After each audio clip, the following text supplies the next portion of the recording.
Welcome back to Daybreak, the show that brings you what you need to think about as you begin the day. We are reviewing the news with my panelist, Senator Sijeni.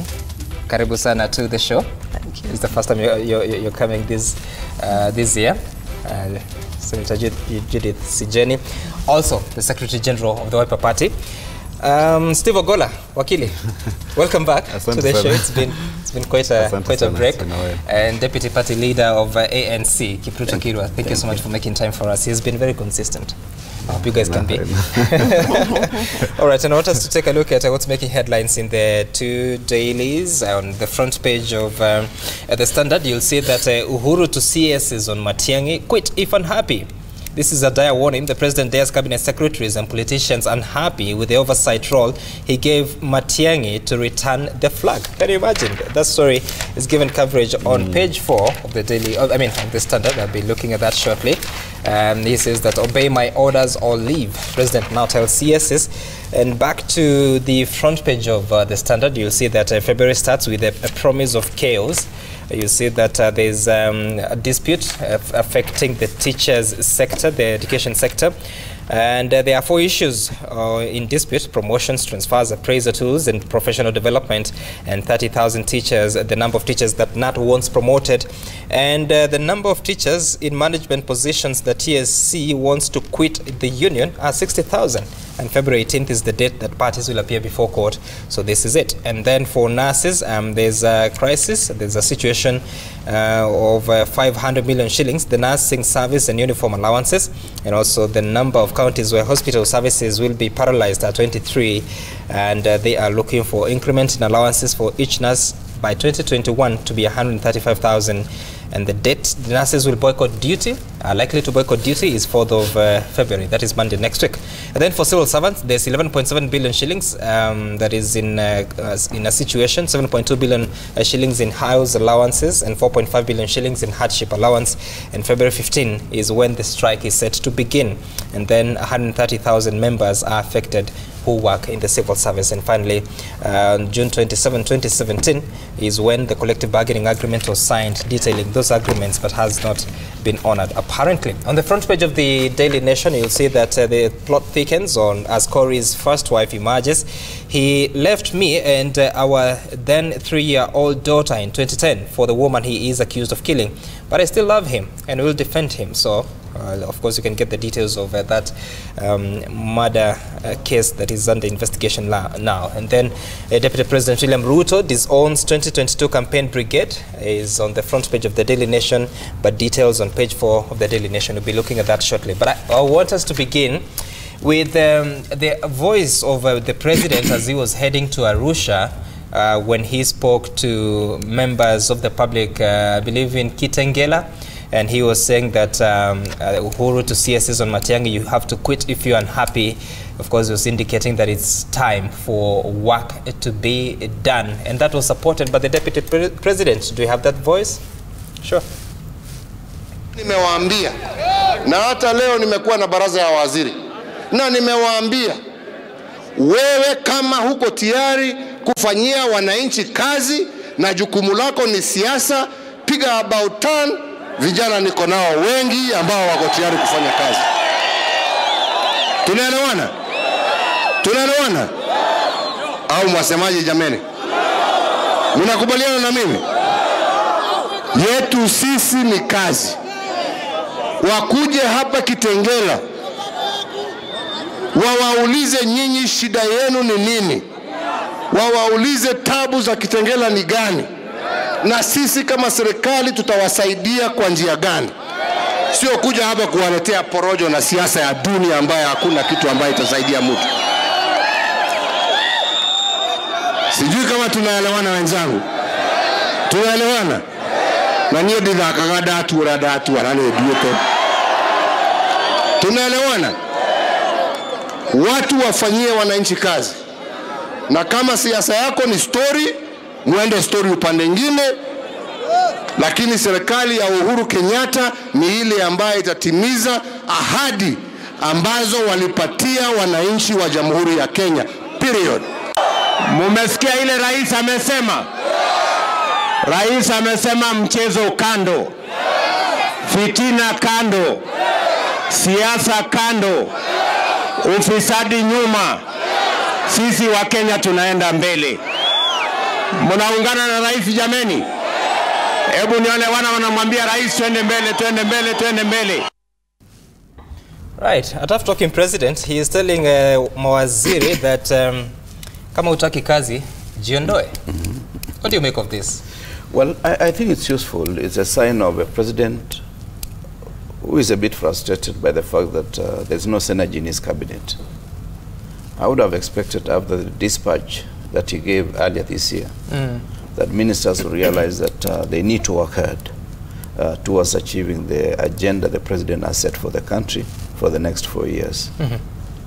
But seemingly, even when Matiang'i called the team, I think 6 showed up. I don't know where the rest were. And some send their CAS, which is a demonstration that they do not take seriously what the president said in that particular article. That Were they all invited to that meeting? Or he was just meeting a section, a sectoral representation? But from the reports we're getting is that not all of them turned up. And some sent their deputies or the so-called CSS. So it is a demonstration of a government that is not pulling in the same direction. And it is also demonstrated by the fact that despite what the deputy president is saying, many of these lieutenants seem not to be happy with the arrangement the president has put in place.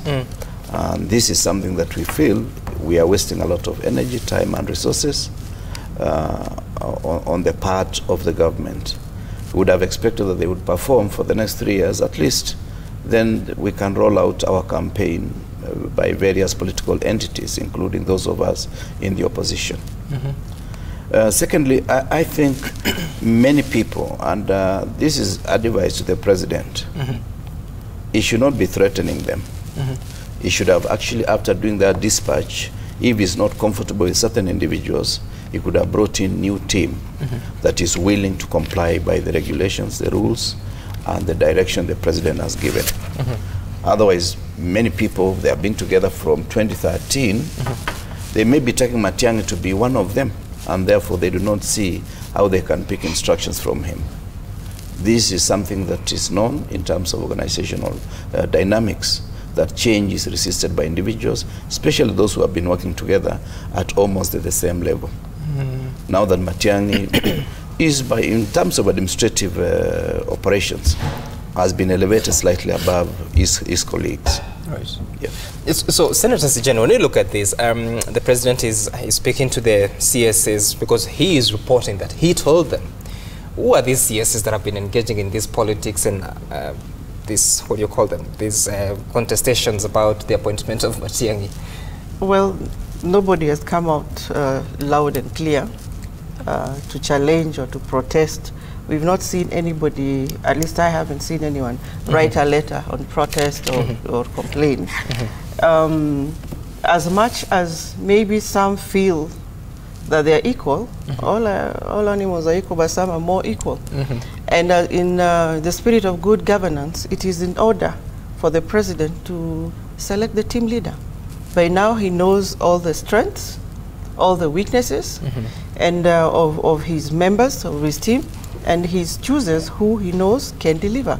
So, in the spirit of good governance, they have to obey and they have to work. You don't need to like somebody, you don't need to believe it, but if you're willing to work under somebody as a civil servant, then you work. Even the new constitution removed them from parliament. So they should not be politicking, but they should be delivering. And we know the situation you are in. Right. There's need to work hard. This is the time to work and improve our economy. There are many things that are happening because people are losing track and they're busy politicking instead of doing the job they've been given to do. There's so much pressure within her government and also coming from outside. When you look at the president making his statement there and supported by the deputy president, do you think that now it has resolved all that contestation and now we are off to the takeoff? Well, Sam, I'm afraid I must say that I'm unimpressed and unconvinced by the president's strong rhetoric, because he has a strong reputation for empty rhetoric. Remember the maize scandal? he failed, he missed the opportunity to sack CS Matiang'i because he was also implicated. He missed the opportunity to sack. No. I mean, he had that opportunity. Yeah, yes. If you look at the report, the parliamentary report, because I read Are you talking about sugar or maize? No, the sugar, yes, the sugar scandal, yes. Okay. Sorry. CS Matiang'i was involved, was implicated. He missed that chance to fire Matiang'i. He missed the chance to fire Kinjuri in the maize scandal. He missed the chance to fire, I think, even Amina Mohammed. And even Aden Mohammed was also implicated. But the sugar report was defeated in parliament. No, you see, in terms of political accountability, what the sugar report failed to do, is we analyzed it here. It failed to make strong recommendations as to who should take accountability, but the report was excellent in terms of the finding, but the recommendation for actionable points, it failed. The president has been warning people and has been speaking, acting strong. But when it comes to taking decisions that can move us forward, I think, I mean, in all fairness, we must say that he's been less than enthusiastic. You can't match his actions and his words. His words are more stronger, more forceful, but his actions are less than convincing. But insofar as he's attempting to reorganize his government, we will see then if he can then match what we watched there, trying to reassure the Kenyans that if anybody does not, in fact, if the president believes that there's a CS who is not interested in working, right, he should be announcing that he has fired someone. I mean, it's the appointing authority. He can fire these people as a warning shot. Fire someone. Don't lecture us all the time about intended actions. Intended actions has been the dominant theme since 2013. I think it's an opportunity since he's exiting and he's trying to consolidate his legacy. Let him not listen to cheerleaders. Let him listen to people who are telling him to act. And we are telling him the only way that he can restore the waning confidence in his administration, because this administration, for all practical purposes, is limping. It is really limping. It's limping away. And if the president is not careful, even the Big Four agenda may not be realized in the manner in which he had intended it to be. So I just want to urge him that we have had him, Article 132, Sub-Article 3 allows him to reorganize his government. He says he shall direct and coordinate, ministries and departments. So insofar as he has reorganized the ministries and departments and given CS Matiang'i prominent role, that's fine.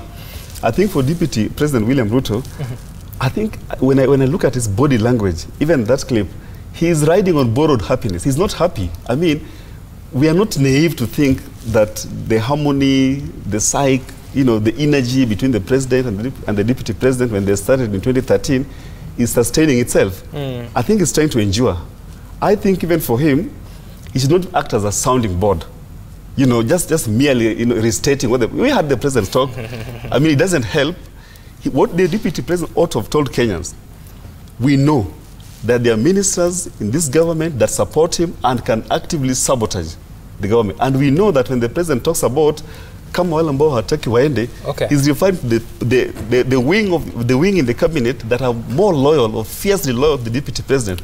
Those are the people that the deputy president should be telling Kenyans that insofar as he's also contributed to formation of the cabinet, he's also going to rein into his people whom he sort of participated in appointing to toe the line, not just sounding off again what the president has said. I'll get back to that, but before I do, he recommends that the president needs to stop talking and fire, take action. He's firing an end in itself. Well, I think, this is a delicate kind of arrangement. The two gentlemen, when they took over power in 2013, it was like co-presidency. And you remember we used to say Uhuru Ruto. And anytime the president was mentioned, Ruto's name invariably was also mentioned. But you can see the president is trying to reassert himself to talk about this is his government or his administration.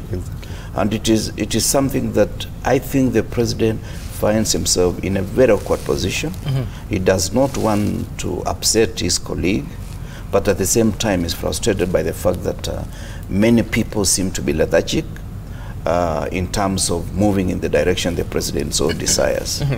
So I would not expect him to just keep on firing people, because in the past, people used to be fired almost every lunchtime, went with somebody. We need to communicate. We need to make people understand that this is just administration that is doing its work. And it's not about Uhuru, it's about this country. And they have been given that temporary custody of the apparatus of state to run for the next 4 years. And therefore, they should spend more time serving the people of Kenya and not doing their own jobs. It may not necessarily be Ruto's team. It may be even some other CSS who may want to go back as MPs, go back as senators, go back as governors, because the experience is that every 5 years there is sort of movement in different directions. Senators go back to be MPs, some MCAs, some go for governor, and so forth. Right. So some may be having their own personal ambition, and they may be spending more time in their core constituency instead of the work of the ministry. Right, and yesterday, Senator Sijeni, we saw the Deputy President sending a statement to newsrooms that was signed by David Mugonyi, the Secretary of Communication at his office, and he's sort of saying that at the moment, the Deputy President is working to support the President to ensure that Jubilee's transformational agenda, especially the Big Four, is fully realized in every part of the country. And he therefore asks those running noisy charade, right? Charade and mock campaigns to use their energy more productively, while those funding the same to find better use of their resources. He also demands that they leave his name out of the shenanigans. So he is saying that stop campaigning for me. I'll do it at the appropriate time. Who has forced him into this? Well, probably he's seeing the atmosphere out there. It's no longer cool or safe to continue on that line. And as a good politician, he has taken about turn or a U-turn, and he's playing safe. Because what he's written, the message, communication he's given, I've seen him in many forums. His so-called, is it foot soldiers or his people, talk about the 2022, calling other people's names in his presence. And he's never taken the microphone from them. Hey, gentlemen or ladies, stop it. This is time for work. So I am very happy with the President's order, and he's telling them, command, like, now the party is over, it is work. We don't want to hear politics. And he's preparing them.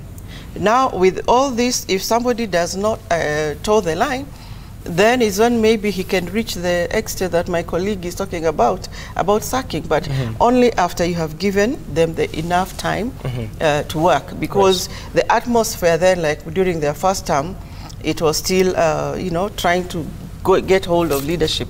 But now that they have it, and now that the dust has settled, it is time to work. Right. Because the economy must be built. I'm just concerned about Wanjiku. This is time to think about Wanjiku, but not yourself. Sure.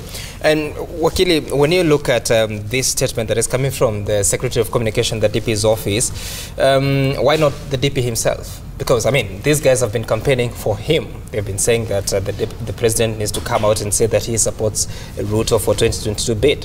Why are we not hearing it directly from the DP? I think it's safe to say that there's no Jubilee, so that then that we are relieved of the pressure to try and sanitize what looks like an attack on common sense. The fact of the matter is this: the DP is actively campaigning for 2022. I mean, you have to be so naive, you know, not to deny that, you know, and to tell Kenyans to issue a press release is just saying otherwise. It's part of the dishonesty that this government must disinherit. Let me just comment on something that Mheshimiwa was talking about, which we were discussing before. Look at the way the government is being managed now.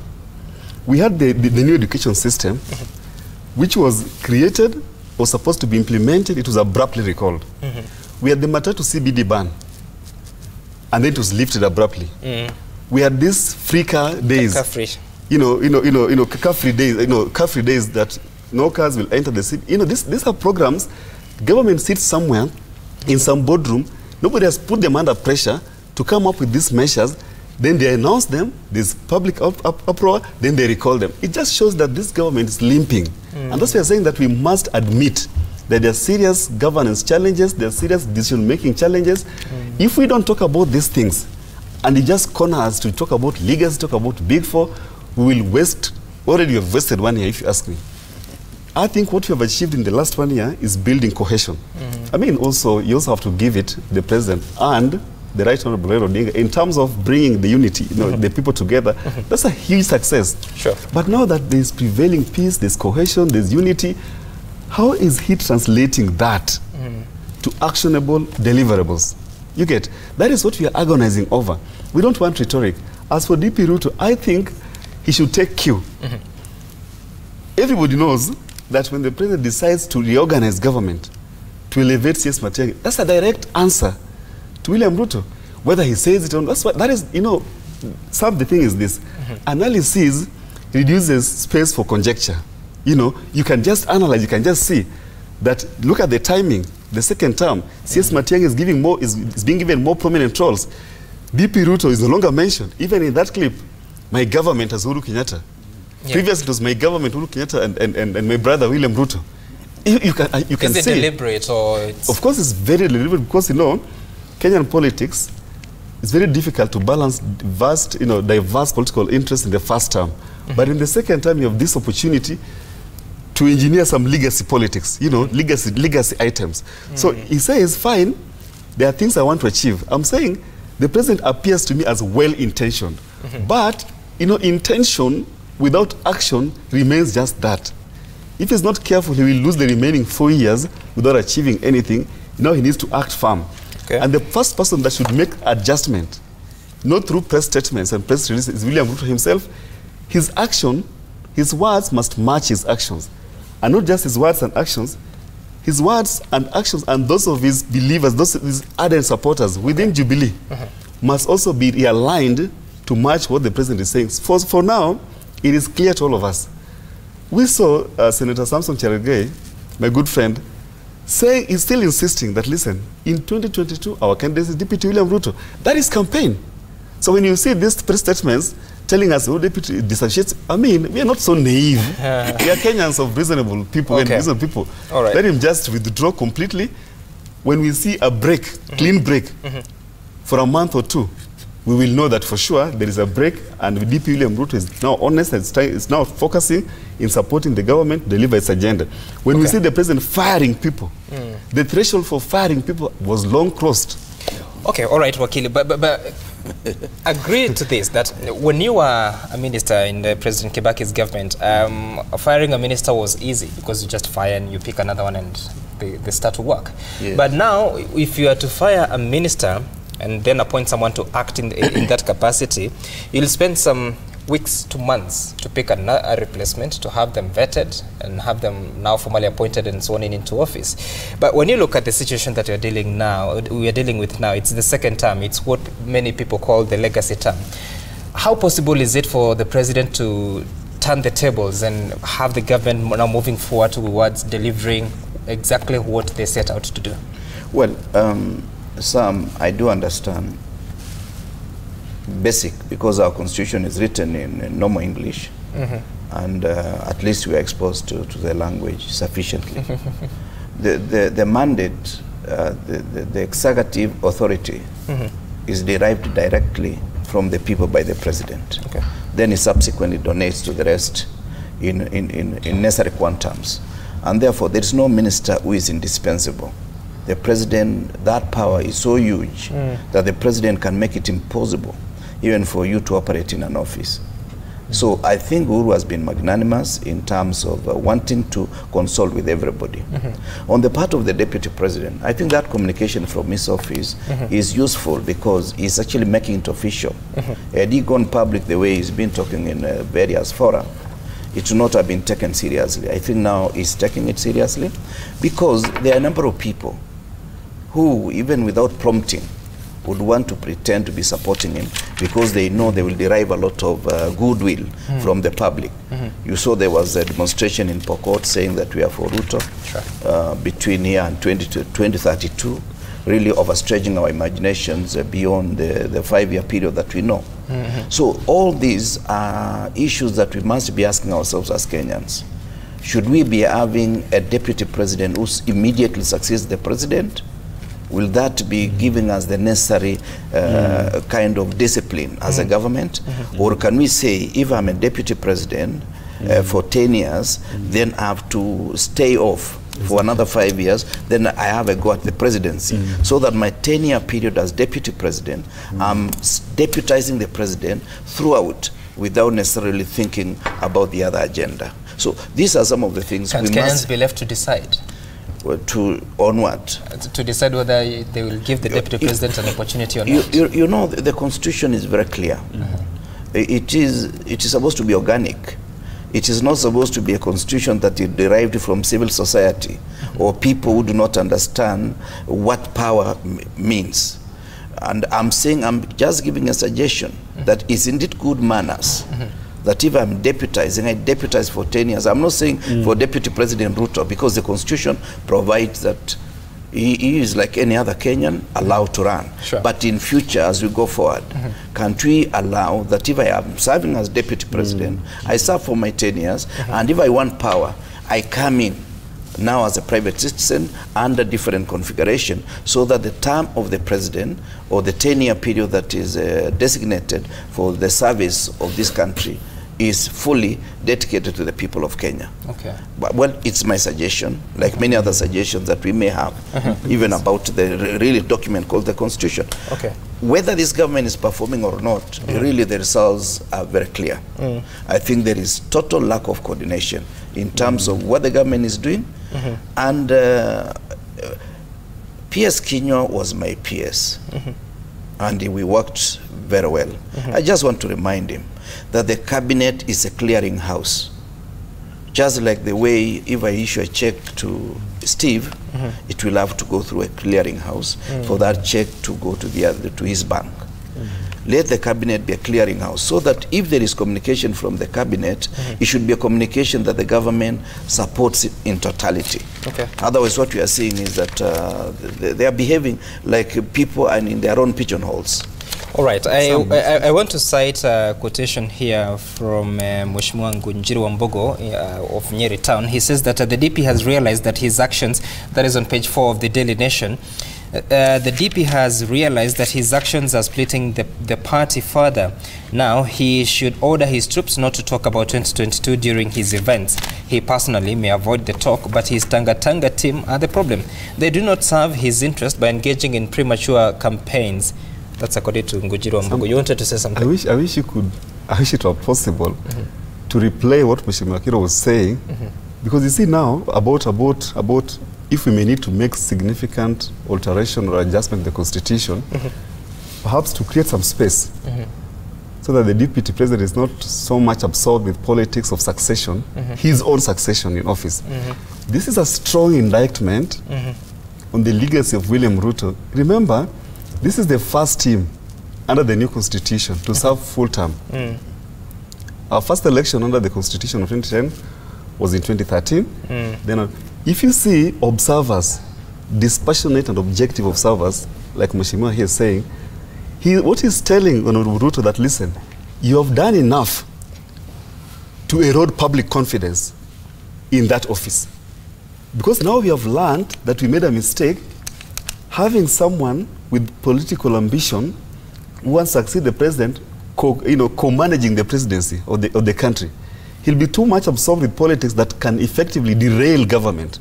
So that then now, we are going to have to debate, should we then amend the Constitution, create some, another provision there that bars the Deputy President from running for president almost immediately. Had we had politics of decency, clean politics, good manners, understanding that this is service delivery, that comment would not have come. I think if Ruto's team is watching, I think they should feel embarrassed. No, terribly embarrassed, and make adjustment. But Wakili, we can't run away from this. No, otherwise we're fine. going to lose 4 years. That's fine, but Wakili, you're talking of political ambitions of the Deputy President, just like any Kenyan has a right, including Washimo here, they have a right to have political ambitions. But isn't there a possibility of having those ambitions, but also allowing work to continue without interfering? Look at Joe Biden. Can you see the contrast?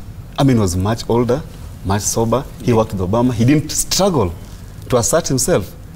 In fact, it was such an easy, time for them. Here, you are trying to imagine, the Constitution has designated you, Article 147, Sub-Article 2, as the principal assistant, performing functions as may be assigned to you by the president. But can we agree that there's nothing wrong with political ambition? No. In and of itself, there's nothing wrong with political ambition, but you must know. Even the Bible says there has to be time for everything. If you are serving as Deputy President, This is the time to help the person. You know, remember under Article 131 of the Constitution. Ultimately, the person who is accountable to the country is the president, because the head of state and government. Nobody will remember the deputy president. No, you look at Kibaki's term. Nobody will remember his vice president. Nobody. Kalonzo was very. You know, if there are failures, it will be Kibaki. Yeah. Look at Moi's reign, 24 years in power. Nobody remembers that he had so many deputies, vice presidents, who may have altered his viewpoint and also influenced his actions and decisions. When people talk about bad governance during the Moi regime, even those people who served as vice president, they take cover. Right. They waive the sanctity of the executive. So finally on this, Mheshimiwa Sijeni, how do you balance the political ambition and service delivery to the people, despite what he's talking about the deputy president? Because I think it's a high time Kenyans did the right thing, because as leaders, this issue of permanently being in the campaign mood is what is destroying the economy of our country, because people get so desperate, early enough that they can do anything, and then in the process they are making Kenyans or Wanjiko tired. They're exhausting Wanjiko. Instead of making Wanjiko feel that you're there for us, you've been supporting us. And because you see everywhere, and it's unfair, because you're taking advantage. Come 2022, there'll be so many presidential aspirants who will want to contest. But if you're taking advantage of your position right now, and you're going everywhere, and other people also are forced to, and this is what makes campaigns very heavy, very expensive, and we exhaust a lot of resources because of this uncultured way of campaigning. And that's why I'm saying perhaps IEBC should be given more teeth, so that these people who jumpstart campaigns should even be disqualified by the time we reach 2022, so that we can move on.